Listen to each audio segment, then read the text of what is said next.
আমাদের চারপাশের গাছপালাগুলোকে দেখে কি মনে হয় একদম শান্ত, স্থির, তাই না? কিন্তু ব্যাপারটা মোটেও তেমন নয়। এই যে আপাত দৃষ্টিতে স্থির গাছপালা, এদেরও কিন্তু একটা দারুণ অ্যাক্টিভ আর সেন্সিটিভ জীবন আছে। চলুন আজকে আমরা উদ্ভিদের সেই গোপন জগতের ভেতরে একটু উঁকি মারি, দেখি ওরা কিভাবে চারপাশের দুনিয়ার সাথে যোগাযোগ করে। আচ্ছা, এই রহস্যটা বোঝার জন্য চলুন একদম সহজ একটা প্রশ্ন দিয়ে শুরু করি। লজ্জাবতী লতাকে তো আমরা সবাই চিনি, তাই না? ছুলেই পাতাগুলো গুটিয়ে নেয় কেন? কেন এমন লাজুক ব্যবহার করে গাছটা? এই প্রশ্নটার মধ্যেই কিন্তু লুকিয়ে আছে আসল উত্তরটা, আর আজ আমরা সেটাই খুঁজে বের করব। এই যে দেখুন, হাতটা লাগার সাথে সাথেই কেমন পাতাগুলো গুটিয়ে গেল। এটা কিন্তু কোনো ম্যাজিক না, বুঝলেন? এর পেছনে আছে সলিড সায়েন্স।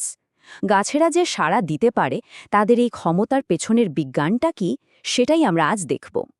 তো ওই কেনর উত্তরে যাওয়ার আগে আমাদের আগে বুঝতে হবে কিভাবে গাছেরা সাড়া দেয়, আর এর জন্য বায়োলজির কয়েকটা বেসিক আইডিয়া আমাদের একটু জেনে নিতে হবে। আর এই আইডিয়াগুলো কিন্তু শুধু গাছের জন্য না, সব জীবের জন্যই সত্যি। প্রথমেই আসি সংবেদনশীলতা বা সেন্সিটিভিটির কথায়। এটা কি? খুব সোজা। পরিবেশের যে কোনো পরিবর্তনের সাথে, মানে চারপাশের কোনো চেঞ্জের সাথে সাড়া দেওয়ার যে ক্ষমতা, সেটাই হলো সংবেদনশীলতা। আর এই ক্ষমতাটা কিন্তু বেঁচে থাকা সব কিছুর মধ্যেই আছে, মানে উদ্ভিদেরও আছে। আচ্ছা, যা এই সাড়াটা জাগিয়ে তুলে তাকে কি বলে? তাকে বলে উদ্দীপক বা স্টিমিউলাস।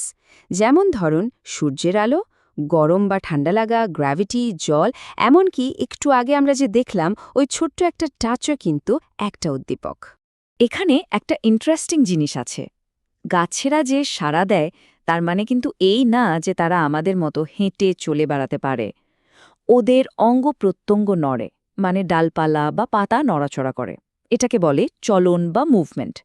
কিন্তু পুরো শরীরটাকেই এক জায়গা থেকে আরেক জায়গায় নিয়ে যাওয়া, মানে যাকে আমরা গমন বা লোকোমোশন বলি, সেটা সাধারণত গাছেরা করে না। আর গাছের এই যে নড়াচড়া বা চলন, এটা কিন্তু একদমই র্যান্ডম না। কোন উদ্দীপকের জন্য কীরকম মুভমেন্ট হচ্ছে, সেটার উপর ভিত্তি করে বিজ্ঞানীরা এটাকে কয়েকটা ভাগে ভাগ করেছেন। চলুন চট করে দেখে নিই সেই ভাগগুলো। মূলত ৩ ধরনের চলন আমরা দেখতে পাই: ট্যাকটিক, ট্রপিক আর ন্যাস্টিক। তো এই তিনটের মধ্যে তফাৎটা কি? চলুন একটা একটা করে বুঝে নেওয়া যাক। প্রথমে আসি ট্রপিক চলনে। এই চলনটা আসলে গাছের বেড়ে ওঠার সাথে সাথে হয়। আর এর সবচেয়ে বড় বৈশিষ্ট্য হলো এটা উদ্দীপকের ডিরেকশনের ওপর নির্ভর করে। মানে স্টিমিউলাসটা কোন দিক থেকে আসছে, গাছের কোনো একটা অংশ সেদিকেই বেঁকে যাবে, অথবা তার ঠিক উল্টো দিকে। এর একটা ক্লাসিক এক্সাম্পল হলো ফোটোট্রপিজম। ফোটো মানে আলো। গাছের কাণ্ড বা ডালপালা সবসময় আলোর দিকেই বেঁকে যায়, তাই না?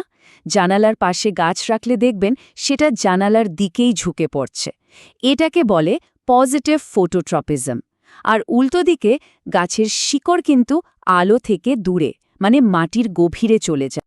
একই রকমভাবে আছে হাইড্রোট্রপিজম। হাইড্রো মানে জল। খুবই সোজা, গাছের বেঁচে থাকার জন্য জল তো লাগবেই। তাই শিকড় সবসময় জলের খোঁজে মাটির নিচে সেদিকেই বাড়তে থাকে। এরপর আসছে জিওট্রপিজম, মানে গ্র্যাভিটির টানে যে চলন হয়। এটাও খুব লজিক্যাল। গাছের শিকড় সবসময় মাটির দিকে, মানে পৃথিবীর কেন্দ্রের দিকে বাড়ে। এতে গাছটা শক্ত করে মাটিতে আটকে থাকে। আর কাণ্ড, ওটা ঠিক তার উল্টো, গ্র্যাভিটির বিপরীতে, মানে ওপরের দিকে, আকাশের দিকে বাড়ে। ওকে, এবার আসি ন্যাস্টিক চলনে। ট্রপিক চলনের সাথে এর মূল পার্থক্যটা কিন্তু খুব ইন্টারেস্টিং। ন্যাস্টিক চলন উদ্দীপকের ডিরেকশনের ওপর একদমই নির্ভর করে না।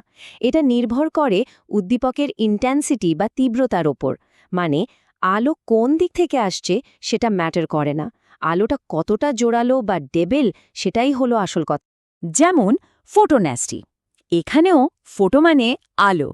অনেক ফুল আছে না, যেমন পদ্ম, যারা দিনের বেলা তেজ আলোতে ফোটে, আবার সন্ধেবেলা আলো কমে এলেই পাপড়িগুলো বন্ধ করে নেয়। এটাই হলো ফোটোন্যাস্টি। আলোর তীব্রতা বাড়লে ফোটে, কমলে বন্ধ হয়ে যায়। একইভাবে আছে থার্মোন্যাস্টি। থার্মো মানে তাপ। টিউলিপ ফুলের কথা ভাবুন। তাপমাত্রা একটু বাড়লে ফুলগুলো খুলে যায়, আবার ঠান্ডা হয়ে গেলে পাপড়ি বন্ধ হয়ে যায়। এবং ফাইনালি আমরা ফিরে এলাম আমাদের সেই স্টার অফ দ্য শো এর কাছে, লজ্জাবতী লতা। এই যে আমরা ছুলেই পাতাগুলো গুটিয়ে নেয়, এই চলনটার নাম হলো সিসমোনাস্টি। এটা হয় স্পর্শ বা কম্পনের কারণে। ব্যাপারটা কি হয় বলি, পাতার গোড়ায় যে ফোলা অংশটা থাকে ওখানকার কোষগুলো থেকে আমাদের স্পর্শের কারণে জল ফট করে বেরিয়ে যায়। জল বেরিয়ে গেলে কোষগুলো চুপসে যায় আর পাতাগুলো নুয়ে পড়ে। এই যে জলের চাপের পরিবর্তন, এটাই হলো আসল খেলা। তো রহস্যের সমাধান হলো। আর জানেন, উদ্ভিদের যে প্রাণ আছে তারাও যে সাড়া দেয়, এই অবিশ্বাস্য সত্যিটা ১০০ বছরেরও বেশি আগে কে প্রমাণ করেছিলেন? আমাদের দেশের গর্ব বিজ্ঞানী স্যার জগদীশচন্দ্র বসু। তিনি ক্রেস্কোগ্রাফ নামে একটা যন্ত্র বানিয়েছিলেন। ভাবা যায়, সেই যন্ত্রটা গাছের একদম সূক্ষ্ম নড়াচড়াকে হাজার হাজার গুণ বড় করে দেখাতো। আর সেটার মাধ্যমে তিনি গোটা বিশ্বকে দেখিয়ে দিয়েছিলেন যে হ্যাঁ, উদ্ভিদেরও প্রাণ আছে, তাদেরও অনুভূতি আছে। তো আমরা অনেক কিছুই জানলাম, তাই না?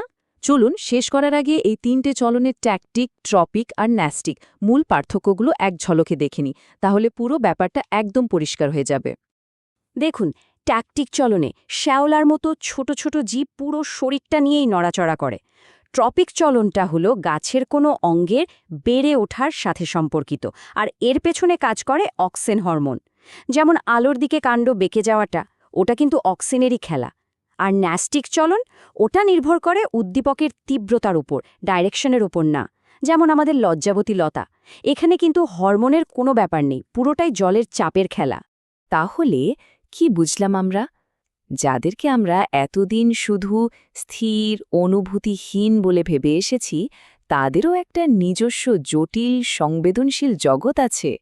এখন ভাবার বিষয় হলো, গাছেরা যদি আলো, স্পর্শ, গ্র্যাভিটি, তাপমাত্রা এত কিছু বুঝতে পারে, তাহলে আমাদের চারপাশে এমন আর কি কি রহস্য লুকিয়ে আছে যা আমরা হয়তো এখনো জানি না? একবার ভেবে দেখবেন কিন্তু।